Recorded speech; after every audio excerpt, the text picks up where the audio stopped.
Rickshaw petrol pump वाला। विमलपुर नाम के गांव में सावरकर नाम का एक पेट्रोल पंप का मालिक रहता था। वो ईमानदारी से धंधा करता था। एक दिन पेट्रोल कंपनी का मैनेजर ठाकुर सावरकर के पास आया।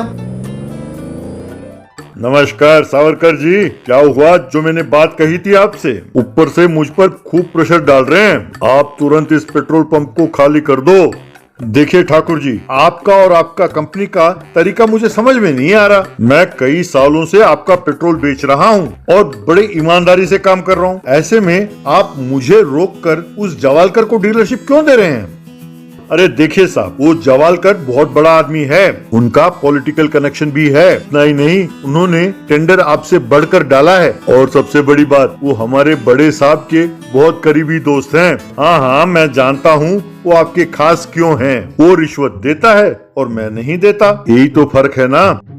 अरे सावरकर साहब, यही तो मैं इतने दिनों से कह रहा था। जो रिश्वत है वो दुनिया भर का चलन है, समाज में इसका अहम स्थान है। बस यही एक बात आप नहीं समझते। आपको भी दुनियादारी सीखनी होगी। आप सबको खुश रखिए और खुद भी खुश रहिए। अरे साहब, रिश्वत दो और रिश्वत लो, वरना दुनिया सोचेगी कि आप एकदम निकम्मे हैं। आप सोच लीजिए।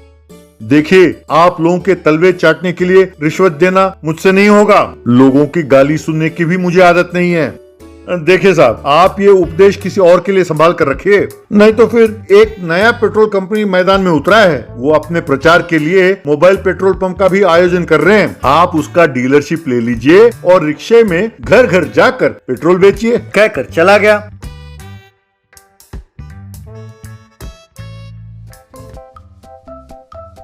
अगले दिन जवालकर ने पेट्रोल पंप पर कब्जा कर लिया। तब सावरकर पेट्रोल पंप से बाहर आ गया।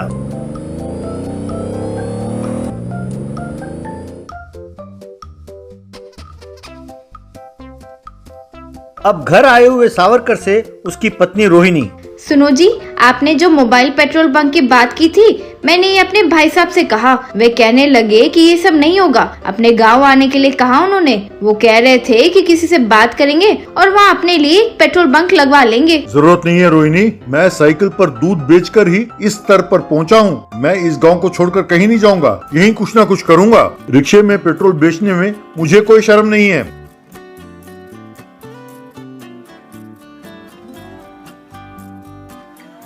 अगले दिन से सावरकर ने रिक्शा पेट्रोल पंप चालू किया। सड़क पर जा रहे लोगों से, ओ भैया आओ, अब रिक्शा पेट्रोल पंप आपके पास पहुंचा है। आपको पेट्रोल पंप ढूंढते हुए जाने की जरूरत नहीं है, पेट्रोल पंप खुद आपके पास चला आ रहा है। ओ भाई आओ, कहकर आवाज देने लगा।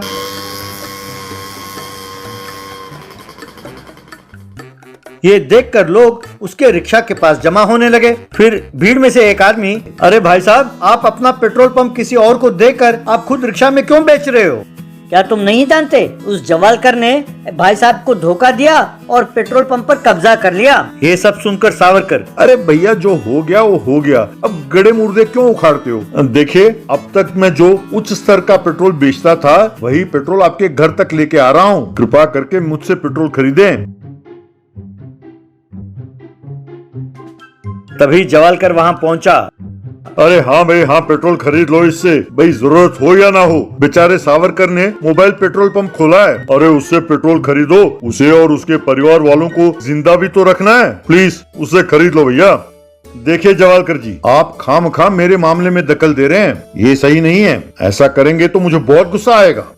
अरे भैया, मैं तो दखल दूंगा ही, वो मेरी मर्जी है। तुम कर क्या लोगे हैं? देखो, मुझे तुमसे बहुत चिढ़ है, इसीलिए पेट्रोल पंप के मालिक से तुम्हें रिक्शा वाला बना दिया मैंने। अब तुम मेरा कुछ नहीं बिगाड़ सकते। अब से घर घर जाओ और यूं भीख मांगते फिरो। कहकर चला गया।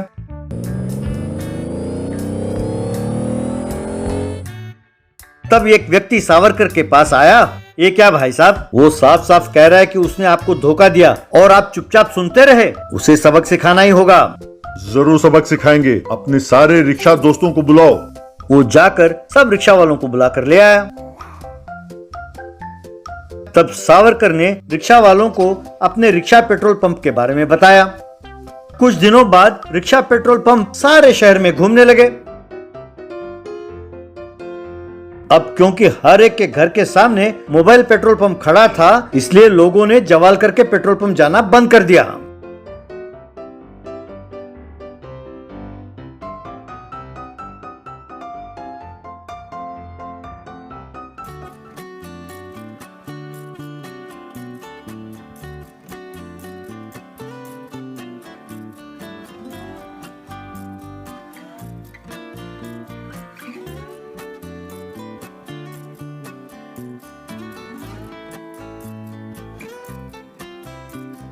जवालकर का धंधा एकदम ठप पड़ गया। ये देखकर वो पेट्रोल में मिलावट करने लगा। एक दिन ये सब देखकर लोगों ने जवालकर को खूब मारा और सावरकर अपने मोबाइल पेट्रोल पंप में पेट्रोल बेचकर अपना गुजारा करने लगा।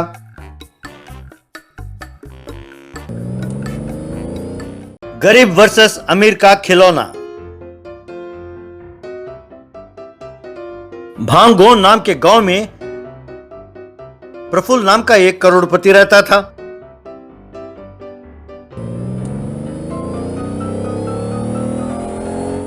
उसका बेटा किशन खिलौनों का दीवाना था।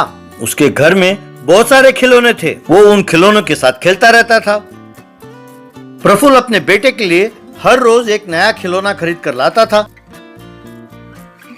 जब वो खिलौने से ऊब जाता था तो किशन उसे हथौड़ा मारकर तोड़ देता था और खुश होता था। यूं खिलौनों को तोड़ना उसकी आदत सी पड़ गई। खिलौने को तोड़ने के बाद किशन, मेरा कार का खिलौना टूट गया, मेरा ट्रेन का खिलौना भी टूट गया, मुझे नया खिलौना चाहिए कहकर रोने की उसकी आदत पड़ गई। खिलौनों को तुम खुद ही तोड़ देते हो, फिर ऐसे रोते हो जैसे वो खुद टूट गए। हाँ, ये क्या चक्कर है? अरे लगता है तुम्हारे खिलौने के चक्कर में हमें अपनी सारी संपत्ति बेचनी होगी। अरे तुम चुप हो जाओ। मैं अपने बेटे की खुशी के लिए कुछ भी बेचने के लिए तैयार हूँ। चुप हो जाओ बेटे, मैं तुम्हारे लिए हेलीकॉप्टर खिलौना ला कर देता हूँ। अरे रंगैया सुनो, इन सारे टूटे हुए खिलौनों को बाहर फेंक कर आओ। यूं अपने नौकर से कहा। तब नौकर उन खिलौनों को ले जाकर बाहर के कूड़ेदान में डाल दिया।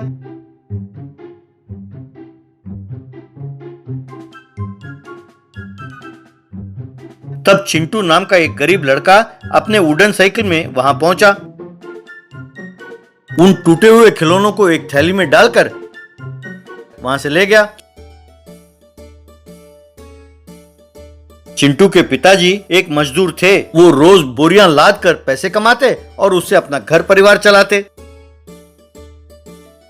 चिंटू हर रोज किशन के फेंके हुए खिलौने उठाकर ले आता।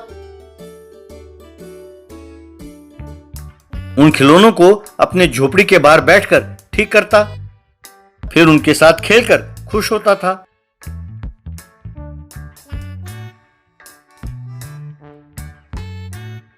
उन खिलौनों को अपने दोस्तों में भी मुफ्त बांटता रहता था। एक दिन चिंटू के पिताजी, बेटा चिंटू, मैंने आज तक तुम्हें एक भी खिलौना खरीद कर नहीं दिया बेटा। ये सोचकर मुझे बहुत दुख होता है बेटा। क्या करें, हमारी गरीबी ही ऐसी है बेटा। पर तुम उन टूटे हुए खिलौनों को ठीक ही नहीं करते, अपने दोस्तों में भी मुफ्त बांटते हो। ये बहुत अच्छी बात है बेटा। जी हाँ पिताजी, मेरे दोस्त भी तो मेरे जैसे गरीब हैं। उन्हें भी तो खिलौने के साथ खेलने का शौक होगा, इसलिए मैं खिलौनों को ठीक करके उन्हें दे देता हूँ। आप तो जानते हैं ना पिताजी, इस दुनिया में ऐसी कोई चीज नहीं है जो काम ना आए। किशन जिन खिलौनों को फेंकता है वो मेरे काम आते हैं। मेरे लिए इतना ही काफी है पिताजी। यूं चिंटू हर रोज एक खिलौने को धागे से बांधकर अपने स्कूल तक खींचकर ले जाता था। ये देखकर बच्चे खुश होते। एक दिन जब किशन मिनी कार में स्कूल आया और उसने चिंटू को देखा तो वो चिंटू से, ए चिंटू, तुम मेरे खिलौने के साथ क्यों खेल रहे हो? तुमने चुराया ना, चुपचाप मेरे खिलौने मुझे लौटा दो।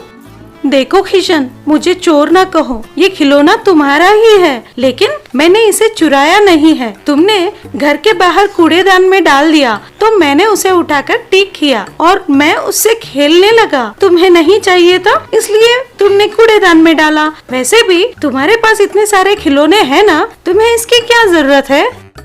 पता नहीं, ये सब मैं नहीं जानता। तुमने मेरे बहुत सारे खिलौने लिए होंगे, वो सब खिलौने मुझे लौटा दो, नहीं तो मैं सबको कहूँगा कि तुम चोर हो। कहकर चला गया। ये सुनकर चिंटू बहुत दुखी हुआ।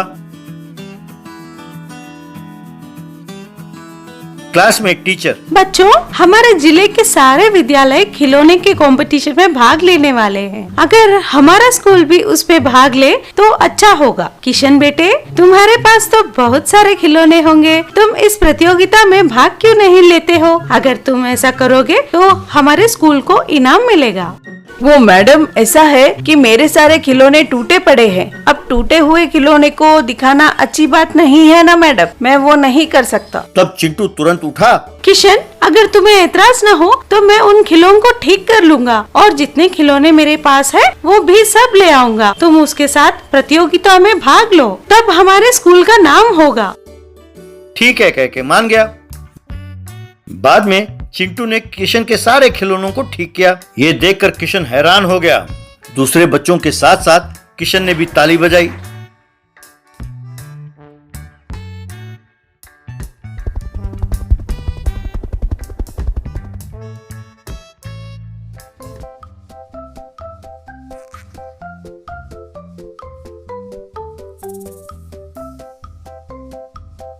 प्रदर्शन के रोज किशन के खिलौनों को देखकर सब हैरान रह गए। रिमोट कार, रिमोट ट्रेन, हवा में उड़ने वाले हेलीकॉप्टर, हवा में उड़ने वाले विमान, ये सब किशन ने अपने रिमोट के साथ चलाते हुए सबको हैरान किया।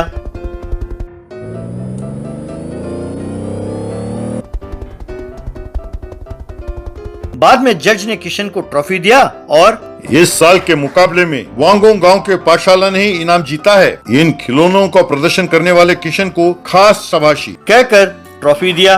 तब टीचर और बच्चों ने मिलकर खुशी से ताली बजाई।